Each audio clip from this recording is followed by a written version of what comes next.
Dans cette vidéo, il y aura un déballage du coup de la pièce qu'on a reçue. Il y aura aussi le tuto montage et il y aura le résultat final avec mon ressenti à la fin. Et on va du coup déballer cette pièce.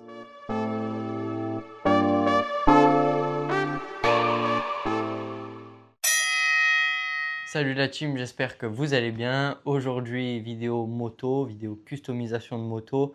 On va continuer du coup la Komodo. On a reçu un colis qui est assez gros. Donc on va le déballer ensemble et vous allez découvrir ce que c'est. Donc c'est un colis qui vient de chez Amazon. Donc on a commandé un sabot moteur pour l'Atalaria Komodo. On l'a commandé couleur noire anodisée. Donc pour l'anecdote, on a celui d'origine que je trouvais pas assez solide du coup.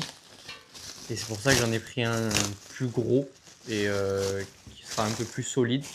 Parce qu'on était allé rouler en colline et j'ai pris un caillou avec et ça a failli allumer du coup le moteur. Donc on a les vis et on a du coup le sabot moteur qui est quand même assez imposant. Et il est beau quand même, hein. Il est vraiment sympa. En noir comme ça, anodisé, il est très joli. Il y a plusieurs coloris aussi sur Amazon. Pour ceux qui ne connaissent pas le sabot moteur, ça se met en dessous, du coup juste par-dessus le moteur pour venir protéger. Juste ici, on a le contrôleur. Là, on a l'avant du coup du moteur et le dessous comme ceci. Donc c'est une pièce qui est quand même assez lourde, qui est en métal, qui est faite pour protéger justement le moteur. Donc elle est assez stylée. Elle est découpée, donc elle est très très jolie. On a aussi les vis et les entretoises qu'on va venir mettre ici. On a les trous. Donc pour venir fixer. Donc elle est quand même assez lourde. Puis on va partir du coup à l'atelier et je vais vous faire le tuto pour le monter. Ça y est, on est enfin dehors. On a le sabot moteur juste ici qui est juste magnifique.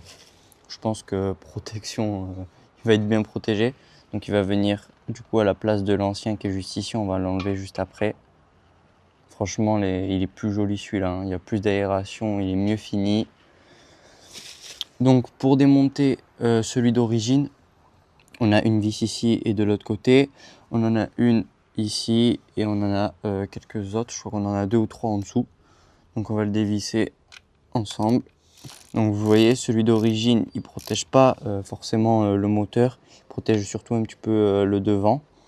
Donc il est vraiment très petit et puis vous allez le voir, c'est du plastique. Donc on a bien fait de changer. On enlève du coup la dernière vis.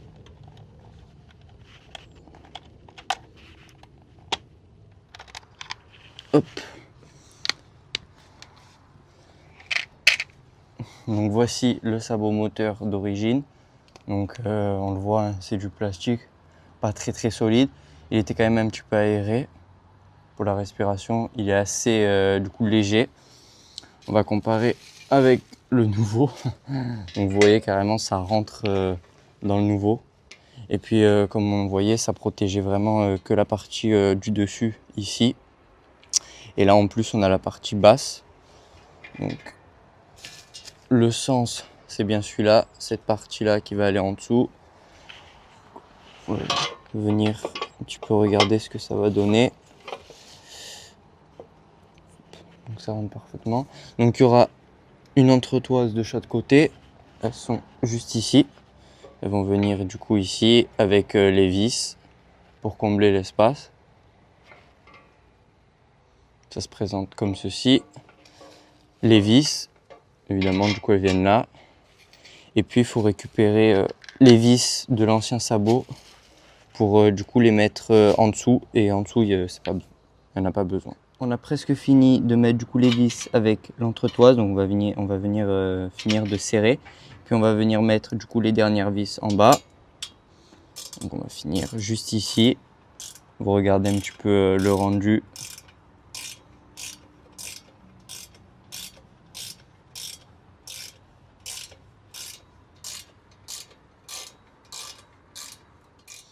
Donc ça y est, on vient de finir de serrer le sabot moteur.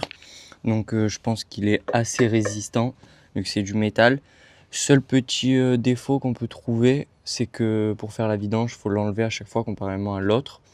Et puis bon, il n'y a que 4 vis, donc c'est assez rapide à défaire. Mais c'est vrai que comparément à l'ancien qui s'arrêtait là, on pouvait faire la vidange sans l'enlever.